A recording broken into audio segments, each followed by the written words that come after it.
ચૂલનો મેળો એટલે કે ચૂલાના મેળા તરીકે તેને ઓળખાવી શકાય છે. વાત કરીએ તો કે આદિવાસી સંપ્રદાય હોળીના દિવસને વધારે પવિત્ર માને છે અને તેની આસપાસની અંદર અનેક મેળાઓનું આયોજન થાય છે. તેમાંનો જ એક મેળો એટલે કે ચૂલનો મેળો. વાત કરીએ તો કે ચૂલના મેળાની શરૂઆત હોળીના બીજો દિવસ એટલે કે ધૂળેટીના દિવસે થાય છે. ધૂળેટીના દિવસની અંદર આ મેળો ઉજવાય છે.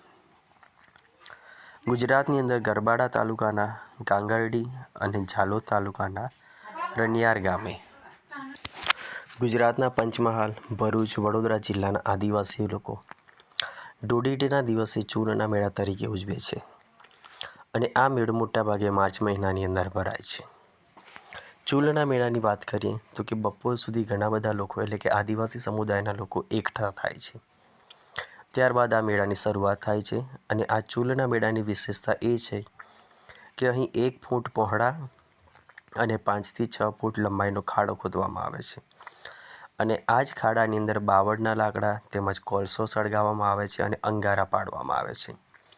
ત્યારબાદ આ શુભ પ્રસંગે બધા જ આદિવાસીઓ પોતાના હાથમાં નાળિયેર લઈ અને બીજા હાથમાં પાણીનો ગળો કે લોટો લઈને ઉઘાડા પગે અંગારા ઉપર 7 વાર એક છેડેથી બીજા છેડે ચાલે છે. આમ અહીં સળગતા અંગારા ઉપર ચાલતા હોવાથી આ મેળાને ચૂલના મેળા તરીકે ઓળખવામાં આવે છે. ત્યારબાદ લોકો પોતાના બાળકો અને પ્રાણીઓને પણ રક્ષણ થાય તે માટે અગ્નિ દેવતાઓની બાધા રાખે છે. તો વળી કેટલાક પુરુષો અને નાની વયની છોકરીઓ શરીરે હળદર ચોળે છે, આંખે આંજણા લગાડે છે અને આ જ આંજણાના કાળા ટપકા પોતાના ગાલ ઉપર કરે છે કે જેથી કોઈની નજરે ન લાગી જાય. આ ચૂલના મેળાની અંદર ફુગ્ગી બાઈનો પીળી લીલા ડગલા જેવો પોશાક પહેરે છે એટલે કે પોલકા અને લાલ ઓઢણીમાં રાઠવા સ્ત્રીઓ આ મેળાની અંદર પોતાના બાળકને લઈને આવે છે, જે એક વિશિષ્ટ આકર્ષણનું કેન્દ્ર છે. તે સિવાય હાથમાં તલવાર અને લાકડી સાથે ઢોલના તાલે નાચતા જાય છે અને સ્ત્રી પુરુષ બાળકો સૌ ચૂલના મેળામાં મોજ મસ્તીથી પોતાનું નૃત્ય કરતા જાય છે. આમ ચૂલનો મેળો હોળીના પછીના દિવસે એટલે કે ધૂળેટીના દિવસે ઉજવાતો એક મહત્ત્વનો મેળો છે.